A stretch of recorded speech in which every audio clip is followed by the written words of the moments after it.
ប្រិយមិត្តស្ដាប់ជាទីមេត្រីត្រាំបានដាក់សម្ពាធនៅពេលនេះ NATO បង្កើតក្រុមមួយមាន22ប្រទេសដើម្បីធានាសន្តិសុខហួរមូសនៅក្រៅការដាក់សម្ពាធធ្ងន់ទៅពីសំណាក់ប្រធានាធិបតីអាមេរិកលោក Donald Trump ឲ្យជួយគ្នាដើម្បីបើកច្រកសមុទ្រហួរមូសនៅពេលនេះប្រមុខអង្គការ NATO លោក Mark Rutte បានបញ្ជាក់ពីការបង្កើតក្រុមមួយមាន22ប្រទេសភាគច្រើនគឺជាសមាជិក NATO ដើម្បីធានាសន្តិសុខនៅច្រកសមុទ្រនេះថ្លែងនៅក្នុងកម្មវិធី Fight Donation របស់ទូរទស្សន៍ CBS កាលពីចុងសប្តាហ៍លោកទេបានឲ្យដឹងថាក្រុមនេះដែលរួមមានប្រទេសអូស្ត្រាលី បារ៉ែន ជប៉ុន កូរ៉េខាងត្បូង នូវេសេឡង់ និងអារ៉ាប់រួមផងនោះនឹងសហការគ្នាការពារសន្តិសុខច្រកហួរមូសនៅក្នុងបេសកកម្មដឹកនាំដោយចក្រភពអង់គ្លេសលោករ៉ូតេបានចោទជាសំណួរថាតើយើងត្រូវការអ្វីខ្លះតើយើងត្រូវការនៅពេលណាហើយតើយើងត្រូវការនៅកន្លែងណាសំណួរទាំង3នេះកំពុងតែត្រូវបានដោះស្រាយដើម្បីឆ្លើយតបទៅនឹងការអំពាវនាវរបស់ប្រធានាធិបតីត្រាំ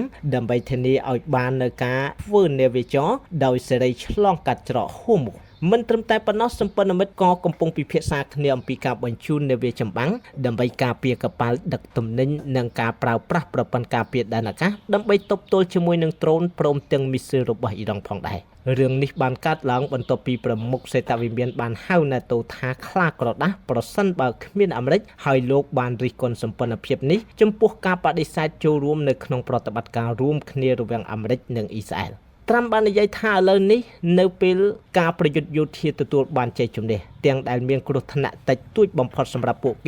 គេបែរជាមកត្អូញត្អែអំពីតម្លៃប្រេងឡើងខ្ពស់ដែលពួកគេត្រូវបង្ខំឲ្យបង់ទៅវិញប៉ុន្តែពួកគេនៅមិនចង់ជួយបើកច្រកសមុទ្រហួរមូសដែលជាសម្ពយុទ្ធដ៏សាមញ្ញមួយនិងជាមូលហេតុតែមួយគត់ដែលធ្វើឲ្យតម្លៃប្រេងឡើងថ្លៃនោះទេវាក៏គឺជារឿងងាយណាស់សម្រាប់ពួកគេដែលមានហានិភ័យតិចតួចទៀតអ្នកកំសាកយើងនឹងចងចាំទុកប្រិយមិត្តស្ដាប់ជាទីមេត្រីលោកនេតាន់យ៉ាហ៊ូប្រកាសគាំទ្រកិច្ចចរចាប៉ុន្តែបដិញ្ញាបន្តវាយប្រហារអ៊ីរ៉ង់មិនដកដៃនាយករដ្ឋមន្ត្រីអ៊ីស្រាអែលលោក Benjamin Netanyahu កាលពីថ្ងៃច័ន្ទបានបង្ហាញជំហរបើកផ្លូវចំពោះលទ្ធភាពនៃកិច្ចព្រមព្រៀងការទូតនៅក្រៅការជជែកគ្នាតាមទូរស័ព្ទជាមួយប្រធានាធិបតីអាមេរិកលោក Donald Trumpយោងទៅតាមសារព័ត៌មាន India Today បានចុះផ្សាយនៅថ្ងៃទី24ខែមីនាឆ្នាំ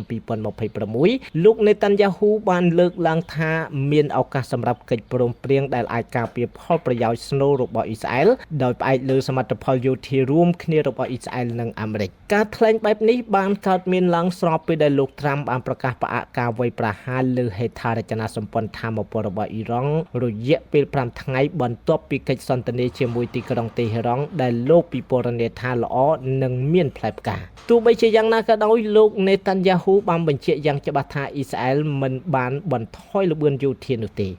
លោកបានមានប្រសាសន៍ទៀតថានៅក្នុងពេលជាមួយគ្នានេះយើងនឹងបន្តវាយប្រហារទាំងនៅក្នុងប្រទេសអ៊ីរ៉ង់និងនៅលីបង់យើងកំពុងកំទេចកម្មវិធីមីស៊ីលនិងនុយក្លេអ៊ែរឲ្យទៅជាធូលីដីលោកក៏បានឲ្យដឹងទៀតថាកងកម្លាំងអ៊ីស្រាអែលទើបតែបានសម្លាប់អ្នកវិទ្យាសាស្ត្រនុយក្លេអ៊ែរអ៊ីរ៉ង់2រូបបន្ថែមទៀតនៅក្នុងរយៈពេលប៉ុន្មានថ្ងៃចុងក្រោយនេះហើយបានព្រមានទៀតថាសកម្មភាពយោធានឹងបន្តធ្វើឡើងដើម្បីការពារផលប្រយោជន៍សំខាន់ៗនៅក្នុងគ្រប់ស្ថានភាពទាំងអស់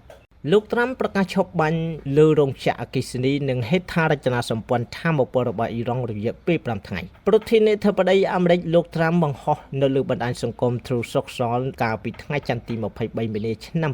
2026ថាខ្ញុំមានសេចក្តីសោមនស្សរីករាយនិងជម្រាបជូនថាសហរដ្ឋអាមេរិកនិងប្រទេសអ៊ីរ៉ង់នៅក្នុងរយៈពេល2ថ្ងៃកន្លងមកនេះបានមានកិច្ចសន្ទនាដ៏ល្អប្រសើរនិងប្រកបដោយលទ្ធផលខ្ពស់ពាក់ព័ន្ធទៅនឹងការដោះស្រាយឲ្យបានពេញលេញនិងទាំងស្រុងនៅអរិភាពរបស់យើងនៅក្នុងតំបន់មជ្ឈិមបូព៌ាផ្អែកនៅលើខ្លឹមសារនិងបរិយាកាសនៃកិច្ចសន្ទនាដ៏ស៊ីជម្រៅលម្អិតប្រកបដោយស្មារតីស្ថាបនាទាំងនេះដែលនឹងបន្តប្រព្រឹត្តទៅពេញមួយសប្តាហ៍ខ្ញុំបានណែនាំដល់ក្រសួងសង្គ្រាមឲ្យពន្យាពេលរាល់ការវាយប្រហារយោធាទាំងអស់នៅលើរោងចក្រអគ្គិសនីនិងហេដ្ឋារចនាសម្ព័ន្ធថាមពលរបស់អ៊ីរ៉ង់នៅក្នុងរយៈពេល5ថ្ងៃដោយផ្អែកលើលទ្ធផលជោគជ័យនៃកិច្ចប្រជុំនិងការពិភាក្សាដែលកំពុងបន្ត